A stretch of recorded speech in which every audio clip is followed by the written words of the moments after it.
তুমি হাদি ভাইকে চিনো? চিনি। সে কি? সে একটা মুসলিম, সে একটা মাটি, সে সে একটা বাংলাদেশের জন্য সব কিছু করতে পারে। এই দেশের জন্য কোটি কোটি মানুষ আসতে পারে। এই পাওয়ারফুল কেন আসবে? এখন হাদি ভাইকে কেন বললো? হাদি ভাইকে কেন বললো?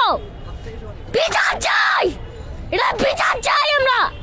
ওর রিয়াকশনটা দেখেন। হ্যাঁ, আমাদের দেশে মানুষ তো অনেকই আছে, বাট সত্যের পথে কয়জন থাকে? এইটুকু বাচ্চা ও বিচার চায় হাদি ভাই হত্যার, অথচ আমরা হাদি ভাইকে ভুলেই গেছি এর মধ্যে। তো হাদি ভাই এখন কোথায় আছে? হাদি ভাই মাটির নিচে আছে, আল্লাহ উঠিয়ে নিয়েছে।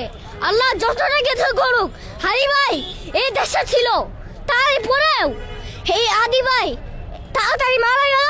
এর আল্লাহ ওনাকে পাঠিয়েছিল, এত তাড়াতাড়ি উপরে চলে গেল, তাও কোনো কিছু নেই, খুনির কোনো খবর নেই।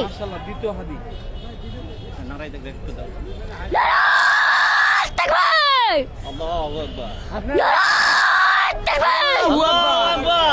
নারায়ে তাকবীর! আল্লাহু আকবার!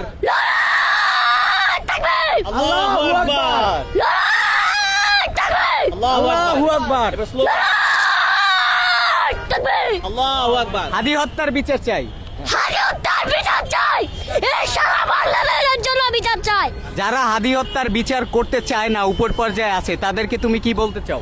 আমি বলতে চাই, এই সারা বাংলাদেশের মানুষ, সারা বাংলাদেশের মানুষ হাদি ভাইয়ের জন্য পরিশ্রম করেছে।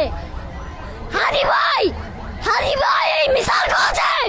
হাদি ভাই যদি আজ পর্যন্ত বেঁচে থাকতো, ওনার সাথে আমার দেখা হতো, বলতাম যে হাদি ভাই আজকে বেঁচে আছে। একটা কথা আছে না, তাকবীর! আল্লাহু আকবার! নারায়ে তাকবীর! আল্লাহু আকবার! তুমি কে, আমি কে? হাদি! যারা ভাবেন যে হাদি ভাইরে মাইরে ফেলাইছেন, হাদি শেষ, এক হাদি মাইরে ফেলাইছেন, কোটি হাদি আছে, এই যে প্রজন্ম